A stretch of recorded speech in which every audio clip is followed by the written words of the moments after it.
Welcome to the second major part of this meditation course, which is aimed at intermediates. And you will be an intermediate if you have completed the first part.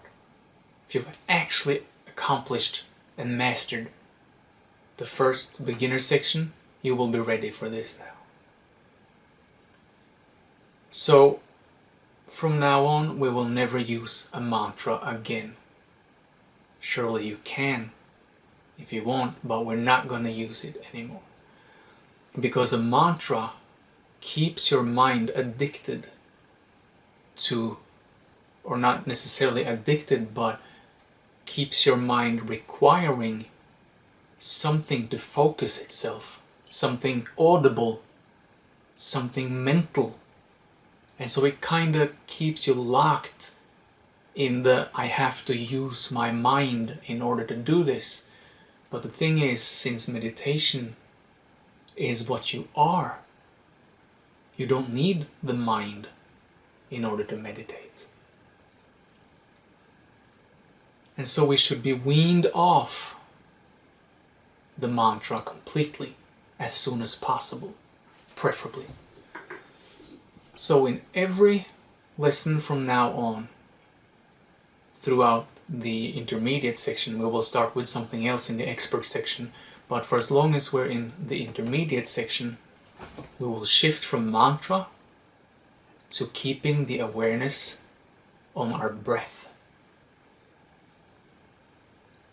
We did a little bit of that in the guided meditation at the beginning of the course.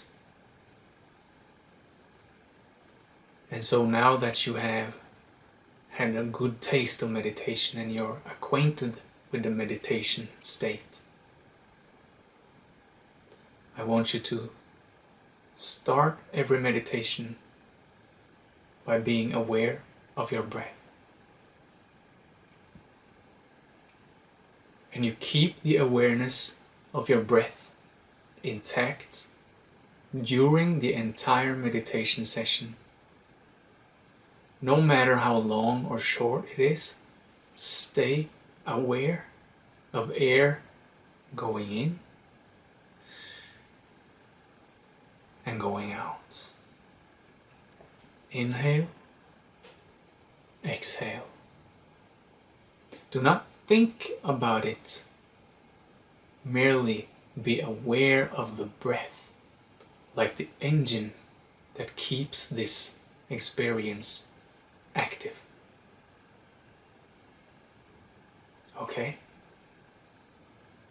So this might make it more difficult to ignore thoughts that pop up, because with a mantra you already have something mental rolling.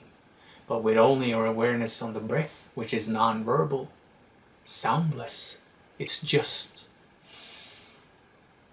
kind of an automatic process, then you need to be stronger in resisting to get your attention fetched and caught by the thoughts that appear. So, let's go, get on with it.